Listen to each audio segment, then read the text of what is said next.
La palabra del Señor lo siguiente, presten atención a lo que dice ahí nuestro Dios. Jueces 11:40. Y se hizo costumbre en Israel que de año en año fuesen las doncellas de Israel a endechar a la hija de Jefté, Gaaladita, 4 días en el año. Fíjense la palabra costumbre. Se hizo costumbre, no era costumbre hasta ese tiempo. Antes nadie se iba 4 días por el campo, por el monte, a llorar, a endechar a la hija de nadie. Pero ocurrió algo, ustedes conocen que Jefté hizo un juramento que fue una auténtica locura, y fue la de presentar a su hija en sacrificio al Señor. Y entonces dice la palabra de Dios que a partir de ese día se convirtió en una costumbre en Israel que las jóvenes, que las chicas se fueran por los campos llorando, endechando, lamentándose de lo que le había ocurrido a la hija de Jefté. ¿Era un mandamiento bíblico? ¿Era algo que Moisés enseñó al pueblo de Israel en el desierto? No. Sino que se hizo costumbre. Empezaron un año y otro año, una generación y otra generación, hasta que aquello se convirtió en una costumbre. Y quiero en esta tarde que ustedes se den cuenta de que una cosa es la costumbre, la cultura, las tradiciones, y otra cosa muy diferente es lo que manda y ordena el Señor en su palabra. A nosotros nos tiene que dirigir la palabra de Dios, no las costumbres de las naciones. No es que esta costumbre, esta tradición lleva 500 años celebrándose en mi país o donde sea. Bueno, los años que se llevan celebrando las costumbres, cualquiera que sean, no le dan credibilidad a la costumbre. Durante muchos siglos era normal salir a una plaza pública y torturar o quemar a una persona, y todo el mundo iba como si fuera un espectáculo público, ¿verdad? Porque era la costumbre de la época. Bueno, pero eso no significa que como era la costumbre, pues está bien. Cuidado, la palabra costumbre, hábito, aparece desde un punto de vista positivo y desde un punto de vista negativo. Por ejemplo, la Escritura dice en el Evangelio según San Lucas que el Señor Jesucristo, conforme a su costumbre, iba el sábado a la sinagoga. Bueno, pero es que hay costumbres buenas, ¿sí?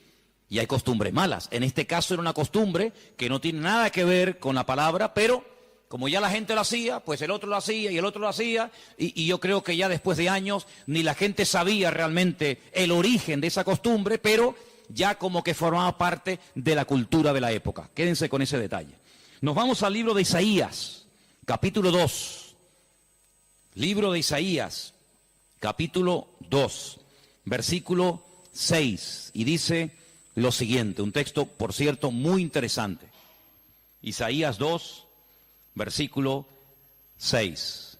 Ciertamente tú has dejado tu pueblo, la casa de Jacob, porque están llenos de costumbres traídas del oriente y de agoreros, como los filisteos que pactan con hijos de extranjeros. Uno de los reproches que el profeta Isaías lanzaba en la época en la que él le tocó servir al Señor en su ministerio es que ustedes se han llenado de costumbres que no son costumbres con una base bíblica. No son costumbres basados en un mandamiento de la Escritura, sino en costumbres, como dice aquí, importadas, traídas de Oriente, que no tienen nada que ver con ustedes. Por ejemplo, aquí en España, país en el que vivimos, pues se ha metido con una fuerza tremenda una fiesta, que era una costumbre de pueblos paganos, dicho sea de paso, que se ha celebrado hace poco, la famosa fiesta de Halloween, y tú estudias la historia de nuestros pueblos, aquí hay hermanos de otros países de Latinoamérica, y Halloween no tiene absolutamente nada que ver con la cultura latina, absolutamente. Halloween no tiene nada que ver ni con Argentina, ni Uruguay, ni Venezuela, ni Cuba, ni España, son costumbres importadas, costumbres que no tienen nada que ver con nuestra cultura, pero a base de repetirlas y practicarlas un año y otro año, como que ya forman parte de una de las muchas fiestas que hay a lo largo del año. Eso precisamente es lo que dice el profeta Isaías en su época. Ustedes han abierto la puerta y se han llenado de costumbres traídas de Oriente, que no tienen nada que ver con ustedes. Y dicho sea de paso, la mayoría de esas costumbres traídas de Oriente eran costumbres paganas, costumbres que no tenían absolutamente nada que ver con la palabra del Señor. Vamos a avanzar. Libro de Jeremías, capítulo 10. Jeremías, el capítulo 10, leemos lo siguiente, versículo 3. Jeremías 10, versículo 3. Miren qué texto tan interesante. Porque las costumbres de los pueblos son, ¿qué dice ahí? Vanidad. Vanidad de vanidades, decía el predicador. Las costumbres de los pueblos son vanidad.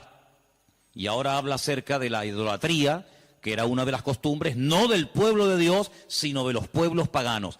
Ahí la palabra pueblos es la palabra goyín. La palabra goyín significa naciones. Cuando se habla de Israel, se menciona Israel, para que no haya género de duda. Pero cuando se habla de naciones paganas, naciones extranjeras, naciones, digamos, no adoradoras del Dios vivo y verdadero, se les llama goyín, se les llama naciones. Y en este caso dice, las costumbres de esas naciones, de esos pueblos, son todas absolutamente vanidades. Quédense con eso.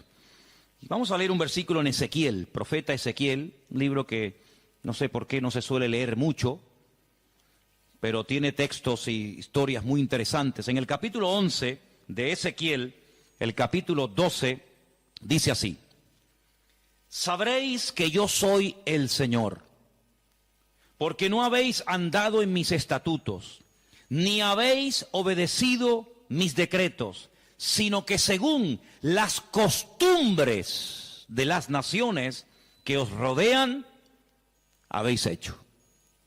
Las costumbres de las naciones que les rodean, esas son las que ustedes están practicando. No los estatutos, ni decretos, ni fiestas, ni celebraciones que nuestro Dios ha ordenado en su palabra, sino que todo lo contrario. Hay momentos, ustedes seguramente han leído esos pasajes, donde los profetas, tratando de convencer, de sacudir al pueblo de Israel, les decían, a ver, vamos a ver, díganme ustedes un pueblo, una nación que haya cambiado sus dioses, que hayan dejado sus idolatrías por nuestro Dios. Ninguno, ninguno. Los egipcios, mira que vieron milagros los egipcios, porque las famosas 10 plagas de Egipto eran milagros, eran demostraciones del poder de Dios, ¿sí o no? Totalmente. Dejaron los egipcios al convencerse de que sus dioses no servían para nada, que hicieron el ridículo. ¿Dejaron los egipcios su idolatría para creer en el Dios de los hebreos, en el Dios de Moisés? ¿Sí o no? Para nada. Es más, cuando salen de Egipto, ¿qué hace el faraón? Vamos a perseguirlos, vamos a atraparlos y llevarlos otra vez a Egipto para que sean nuestra mano de obra. No se convirtieron, no se arrepintieron. Y mira que vieron la gloria de Dios, un río lleno de sangre. Bueno, eso es algo tremendo. Cruzaban la calle y allí la gente tenía luz y alegría y vida. Y a este lado, muerte, los animales se morían llenos de úlceras, llenos de llagas, miseria, pobreza, muerte. Oiga, aquí hay una diferencia. Esta gente pinta con sangre de cordero las puertas de la casa y no se muere nadie. Y nosotros, los poderosos egipcios, incluido el faraón, se mueren todos los primogénitos. ¿Te parece poca diferencia? Y así podríamos hablar de otra, ¿verdad? ¿Se convirtieron? ¿Dejaron su idolatría por el Dios de Abraham, de Isaac y de Jacob? No. Daniel, en Babilonia, ¿cuántas veces vieron la gloria de Dios a aquella gente? Vieron a Daniel sobrevivir toda una noche y no ser atacado por los leones cuando lo metieron en el foso. ¿Se acuerdan, sí o no?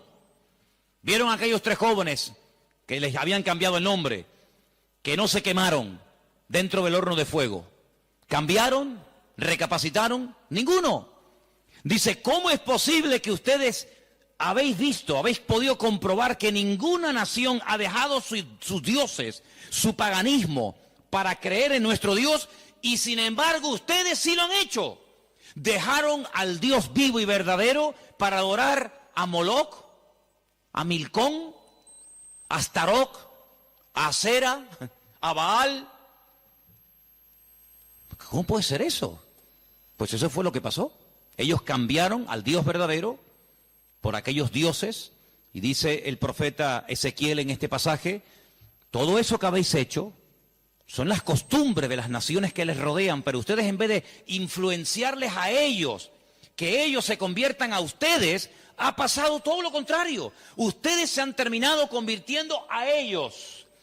Han adoptado su forma de vivir, su forma de adorar, su forma de cantar, su forma de comportarse.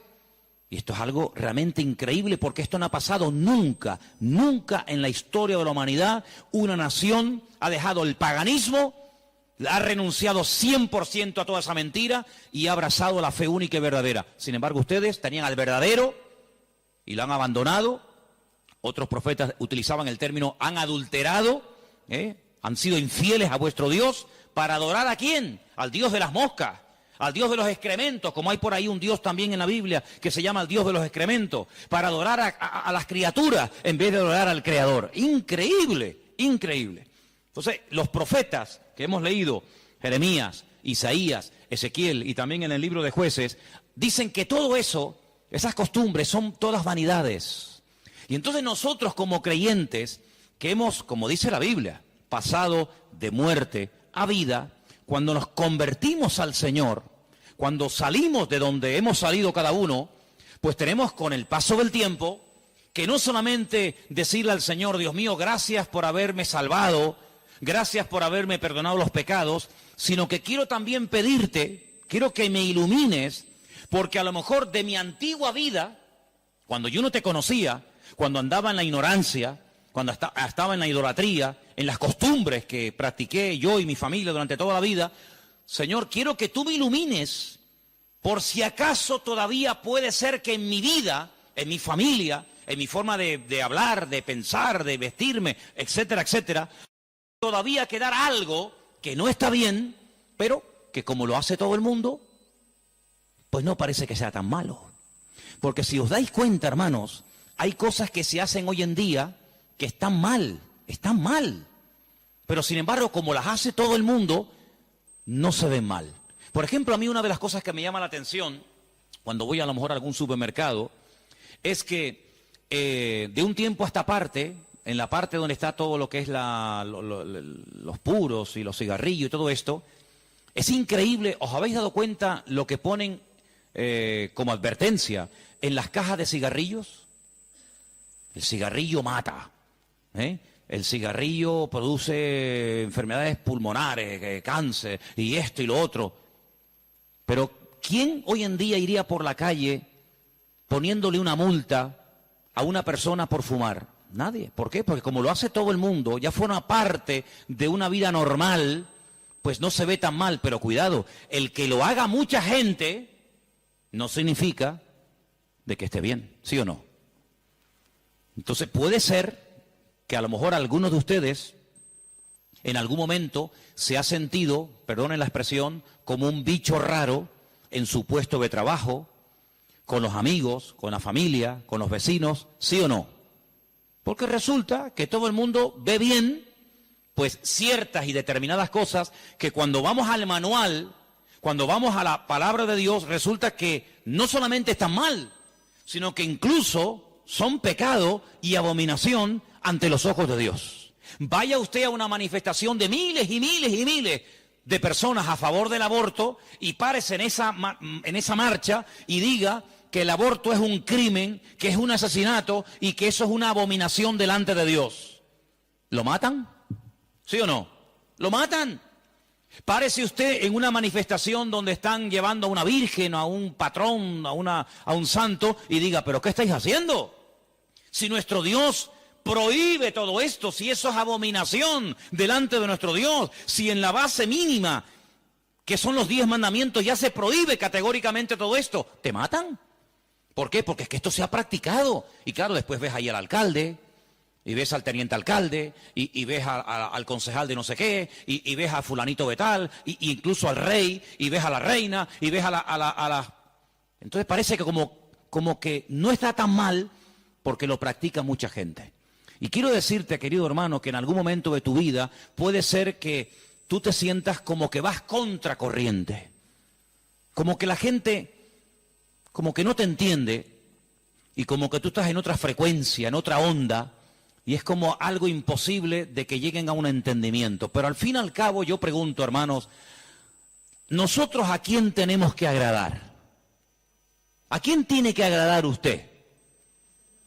¿A nuestro Dios, sí o no? Bueno, pues si por agradar a Dios me pongo en contra de la familia, ¿estás dispuesto a pagar el precio? ¿Para qué te vas a bautizar? Con la edad que tú tienes. Si a ti ya te bautizaron tus padres cuando eras pequeñita, no lo pueden entender.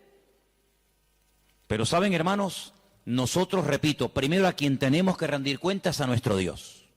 Y en segundo lugar, tarde o temprano, como dije el domingo pasado, la fe. Y cuando hablo de la fe, yo no me refiero solamente a la creencia, sino me refiero, cuando hablo de la fe, también aglutino nuestro estilo de vida. Porque nuestra fe es un estilo de vida. Somos diferentes, ¿sí o no? Somos diferentes. Somos diferentes a la hora de hablar, a la hora de pensar, a la hora de reaccionar ante una situación. Somos diferentes, lo queramos reconocer o no, somos gente diferente. Eso incluye también el concepto fe. No solamente que creo en un Dios, en un cielo, en un infierno, en la Biblia como palabra de Dios, sino que la fe me lleva a una serie de cambios. Bueno, pues en ese paquete de mi estilo de vida, yo tengo que pararme y decir, ¿lo que estamos haciendo forma parte de una base bíblica o de costumbres que se han ido traspasando de padres a hijos, de generación en generación? Y yo, como he formado parte toda la vida, evidentemente, de este sistema de vida del mundo, pues las he incorporado como algo normal, pero nunca me paré a preguntarme si lo que yo estaba practicando, si lo que yo estaba creyendo era de Dios o era algo totalmente antibíblico. ¿Quién te convenció a ti? ¿Cuándo te diste cuenta de que adorar imágenes no era de Dios? Algunos de ustedes lo hicieron toda la vida. Pero llegó un momento en el que dijiste, esto no es de Dios, ¿sí o no? El que fue ladrón, el que fue drogadicto, el que practicó la prostitución o cualquier otro pecado. Hay un momento en la vida en el que a la luz de la Escritura, oyendo los mensajes, las predicaciones, leyendo la Biblia, el Espíritu, ¡pam!, te golpeó, ¿sí o no? Te tocó y dijiste, que va, yo no puedo seguir por este camino. Y cuanto más profundices en la Biblia, cuanto más profundices en la palabra, te das cuenta de que uno tiene que cambiar en todo, en todo. Forma de hablar, a veces, ¿por qué no decirlo?, hasta en la forma de vestir, ¿sí o no? Hombre, vamos a ver, si por ejemplo una chica que está ejerciendo la prostitución esta tarde se convirtiera al Señor, seguramente la forma como esa chica se viste, que está diseñada para seducir, para atraer, para llamar la atención, pues cuando esa chica se convierta al Señor, lo más probable es que el Espíritu le ponga en su corazón que la forma como viste, pues es una forma que tiene una finalidad, pero que esa finalidad en absoluto la tengo que llevar a cabo en un culto. Por lo tanto, seguramente, en un momento determinado, el Señor le pondrá en su corazón, oye, vístete un poco más decentemente, más ¿sí o no? Seguramente que sí. Y el que toda la vida ha estado robando o toda la vida ha estado haciendo daño, seguro que el Espíritu le va a hablar en ese área de su vida. Pero luego hay otras cosas, como hemos leído, costumbres, que como que no las vemos tan mal. Y hemos visto a la luz de la palabra de Dios, solamente les di 4 textos, están ahí grabados por si los quieren después volver a leer. 4 versículos donde tenemos que analizar y preguntarnos las costumbres, no los mandamientos. Las costumbres que estamos llevando a cabo son bíblicas, son de Dios. Y ahora vamos a pasar al tema que la gente nos pregunta mucho por internet. ¿Qué opinan ustedes acerca de estas fiestas navideñas? ¿Puede un cristiano? ¿No puede un cristiano? ¿Está bien esto? ¿Está bien aquello? Bueno, lo primero que tenemos que partir de la base es la siguiente. Nadie, absolutamente nadie, desde que el cristianismo o desde que Cristo vino a este mundo, y mira que lo han intentado, nadie sabe exactamente el día en el que nació el Señor Jesucristo. Nadie. A lo largo de la historia se ha especulado, incluso, si ustedes se meten a estudiar este tema, incluso algunos llegaron a predicar y a enseñar en sus respectivos congregaciones o ministerios que Jesús nació entre marzo y abril. Otros entre septiembre y octubre. Y así diferentes opiniones. Por lo tanto, partimos de la base de que, lógicamente, el Nuevo Testamento, porque el Antiguo no te lo va a decir, porque no había nacido, el Nuevo Testamento en ninguna parte te dice exactamente el día en el que el Señor Jesucristo nació. Nadie sabe absolutamente nada. Sí sabemos que murió en una época en la que los judíos estaban celebrando una fiesta llamada la Pascua. Sí sabemos que hay una fiesta que nosotros la conocemos como Pentecostés, que su nombre original es Shavuot, la fiesta de las semanas, que el Señor la utilizó para que en esos días, en ese día concretamente, pues aquel grupo que había en aquella casa fueran llenos del Espíritu Santo. Eso sí lo sabemos. También podemos saber con exactitud que el Señor Jesucristo, la noche que fue entregado y en ese lapsus de entre una hora y otra, y fue a ser crucificado, se estaba celebrando la fiesta de los panes sin levaduras que se unía a la de la Pascua. Todo eso está clarísimo. Y sabemos pues cuándo hay que celebrar la fiesta de la Pascua y la fiesta de Pentecostés y la fiesta de los tabernáculos. Todo eso lo sabemos porque está estipulado en la Biblia. Y te dice, contarás desde tal día a tal día, tantas semanas. ¡Pum! Y eso es matemático. Pero en cuanto al nacimiento de Cristo, la Biblia no nos da ninguna información exacta de cuándo nació. ¿Por qué? Porque en nuestra concepción, entre comillas, cristiana, cometemos un gravísimo error. Y es que Jesucristo nació en un contexto judío, no en un contexto cristiano. Jesús nunca fue a ninguna iglesia evangélica, él toda la vida fue a sinagogas. Jesús nunca practicó costumbres cristianas. Las costumbres que él practicó y su padre y su madre y sus antepasados eran costumbres judías, ¿verdad? Por lo tanto, para nosotros se comienza a contar desde el nacimiento del niño y dice, bueno, el niño nació el 2 de octubre. Pues al año que viene, el día 2 de octubre, el niño cumple un añito. ¿Sí o no? En la mentalidad judía no se cuenta el tiempo así. En la mentalidad judía, en el momento en el que la mujer sabe que está embarazada, en el que la mujer sabe perfectamente que sí o sí está embarazada, ahí se empieza a contar. No a partir del nacimiento a los 9 meses, ¿me entendéis? Por lo tanto, ya empezamos mal. Es como, por ejemplo, cuando nosotros decimos, bueno, ahora mismo aquí en Tenerife tenemos las 8 en punto de la noche. A las 12:01 será día viernes. Eso según nuestro calendario, según nuestra cultura, según la Biblia, ya es viernes. ¿Por qué? Porque en cuanto cae el sol y ya se puede ver, aunque sea una sola estrella en el firmamento, automáticamente ya estamos al día siguiente. Entonces dice, entonces todos al revés. Bueno, hay que saber estas cosas. Nuestro calendario gregoriano, inventado, mandado a hacer por un papa, tiene 365 días. El calendario bíblico tiene 360 días. Otro dato a tener en cuenta. ¿Qué te parece? Y así podríamos contar cantidad de detalles que cuando uno va a la palabra, uno tiene que conocerlos. Porque si no ya estás partiendo equivocadamente.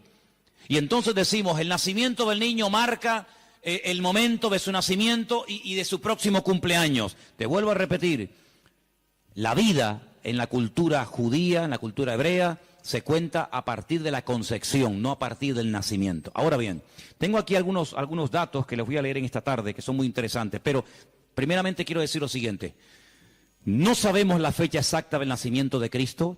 No hay ni un solo ejemplo, ni uno solo. Si alguien sabe de alguno, por favor que lo diga ahora, o calle para siempre.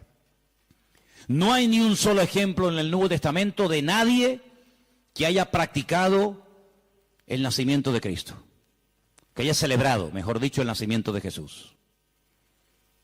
La única fiesta que nos obligó el Señor a recordar frecuentemente fue, dice, haced esto, háganlo. en memoria de mí.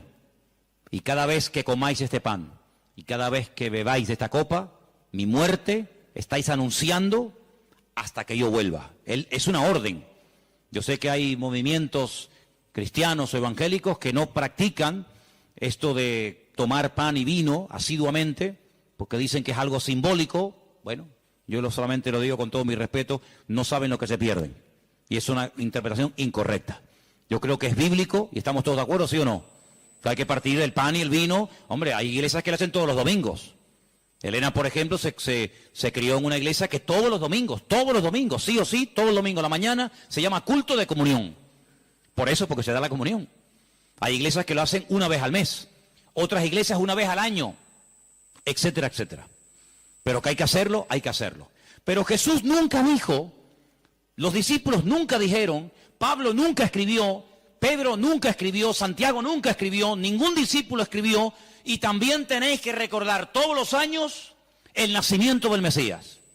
No. Mira, recordamos cuando partió el pan y el vino e inauguró el nuevo pacto. Recordamos su muerte, claro. Recordamos su resurrección. Recordamos la venida del Espíritu Santo en el día de Pentecostés. Recordamos un montón de cosas, pero bíblicamente no te puedo demostrar, no lo puedo hacer. Te estaría mintiendo. No te puedo demostrar bíblicamente que los primeros cristianos celebraban el nacimiento de Cristo. No lo hacían. Ni siquiera es un mandamiento de la Biblia el celebrar dicha fiesta. Entonces te estoy dando información para que lo sepas. La fecha exacta del nacimiento de Cristo no se encuentra registrada en el Nuevo Testamento. Ahora, el famoso día 25 de diciembre ha sido un día que en el mundo pagano, en el mundo greco-romano, ustedes saben que estaban los babilónicos, luego vinieron los medos persas, a continuación los griegos y después los romanos. El Antiguo Testamento, lo que llamamos vulgarmente Antiguo Testamento, termina con el imperio medo-persa. Pero cuando empezamos a leer el Nuevo Testamento, nos encontramos a los romanos. Y tú dices, ¿pero y los griegos? ¿Ves? La Biblia no te da información sobre los griegos. Pero entre el Antiguo y el Nuevo Testamento, que hay 400 años de silencio, ¿sabían eso, no? Nuestro Antiguo Testamento, ¿cuál es el último libro del Antiguo Testamento según nuestra Biblia? Malaquías. Pero cuando tú vas a una Biblia hebrea, tú te das cuenta que el último libro del Antiguo Testamento no es Malaquías, es Segunda de Crónicas. Da igual, el orden no altera los factores, ¿no? Sea uno, sea otro, son exactamente los mismos, aunque el orden es diferente. Pero cuando se termina de escribir, cuando el último profeta del Antiguo Testamento terminó su mensaje, supongamos que fuera Malaquías, hasta que encontramos al siguiente profeta predicando. ¿Y quién fue el siguiente profeta entre el Antiguo y el Nuevo predicando? ¿Quién fue? Juan el Bautista. Hay 400 años de silencio. No hubieron profeta entre Malaquías y Juan el Bautista. ¿Y cómo se guiaba la gente? Por la palabra. Ahí estaba todo escrito, todo comprimido, todo condensado, y fue un tiempo de silencio, de palabra profética, pero la palabra ya estaba escrita. Luego la gente querían palabra, vayan a la palabra, valga la redundancia.